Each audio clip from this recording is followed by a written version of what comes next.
தங்கள் சட்டமன்ற உறுப்பினர்களை திசை திருப்ப மு.க. ஸ்டாலின், ஓ. பன்னீர்செல்வம் ஆகிய இருவரும் கூட்டுச்சதி செய்வதாக அதிமுக அம்மா கட்சியின் வேட்பாளர் டிடிவி தினகரனின் குற்றச்சாட்டிற்கு திமுக செயல் தலைவர் மு.க. ஸ்டாலின் அளித்த பதிலை இப்போது பார்க்கலாம்.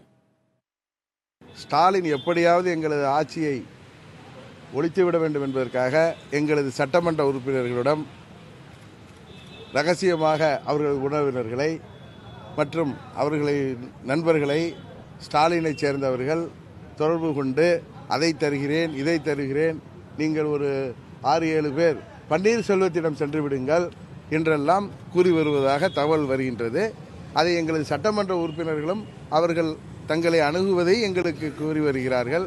இதிலிருந்து அவர்கள் இருவரும் கூட்டுச்சதி செய்வது தெரிகிறது. தனக்கு ஒரு விளம்பரத்தை தேடிக்கொள்வதற்காக இப்படிப்பட்ட ஒரு செய்தியை சொல்லி இருப்பதற்கெல்லாம் நான் பதில் சொல்லி என்னுடைய தரத்தை தாழ்த்திக் கொள்வதற்கு நான் என்றைக்கும் தயாராக இல்லை.